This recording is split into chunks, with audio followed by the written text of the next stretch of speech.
Hey everyone, it's Sam here. Thank you for watching. So I'm just making some extra little gifts to go in all of the Easter baskets that I've recently got. I'm just filling them to give to family and friends. And I've put this one together, so I thought I would film the next one that I'm making and share it with some of you. It's very, very easy to make. You don't have to have the ears on it, so I think then it would be great for all kinds of occasions. I can see these being used in your Christmas stockings. I think they're really nice for craft fairs as well because they're very quick to make. So this one's obviously for Easter, so I've added the little bunny ears there, but you could turn this maybe into a chick theme or any other Easter kind of animals that you think of. But like I said, you don't have to have those, and you could have happy birthday on there with somebody's favourite sweets inside. So let me show you how to make this quick project. So these are the chocolate bunnies.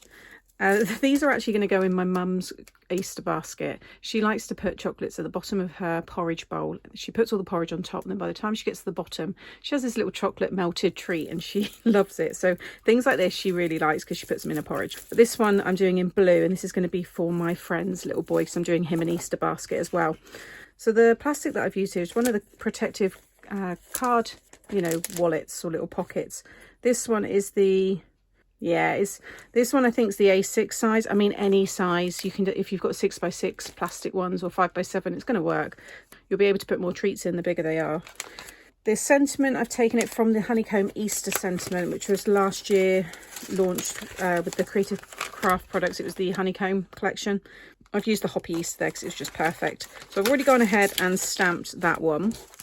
I'll go through those in a moment. So you want to cut yourself a piece of 5 by 4.5, and along that 4.5 side you want to score at 2.25, and then just fold it in half. Again, any size you want, just fold it in half so you've got that closure at the top.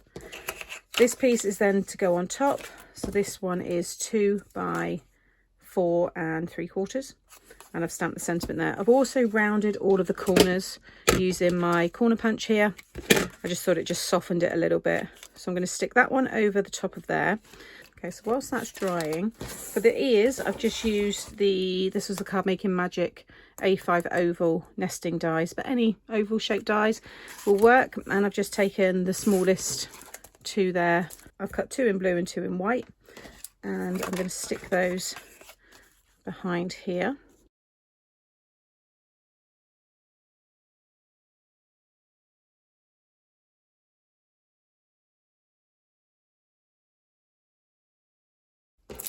Whilst that's all drying, I'm going to pop these sweets into the bag. I just wanted to make sure that they're all facing out the right way. I didn't want any of them kind of back to front. I'm not bothered about them being upside down, but I at least want them facing the right way. And then I just rolled the top 3 times, I'd say. Again, it depends on how many sweets you've got in there. And then just using my stapler, just pop 3 staples there.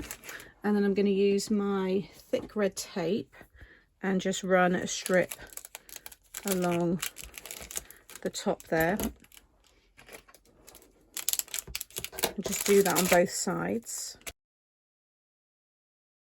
And then I'm just going to position that along the bottom, and then again off this side, and then close it.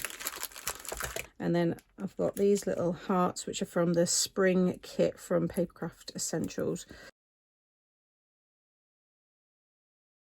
I just thought the gold tied in nicely with the foiling on the chocolates there. So I told you it was quick, so they're now going to go straight into the Easter baskets. I will link the product that I've used in the description box below. I can link the corner punch and some oval nesting dies, and I'll find these as well because I know some of you will want to see the ones that I've used. It is a little bit lower down at the back there. I've just realised it must have just rolled down a bit. So if that happens, because they're going to rip into it anyway, I'm just going to cut that piece away there. There we go, that's better. I thought it looked a bit odd. There we go, all sorted. So yeah, I'll link what I can in the description box below. I'll have some other fun kind of craft fair ideas popping up here as well, because I know there's lots of you that do those, so you might get some ideas. Thank you as always for watching. Please subscribe to the channel if you've enjoyed today and you're not subscribed, and I'll be back again very soon. Take care, bye.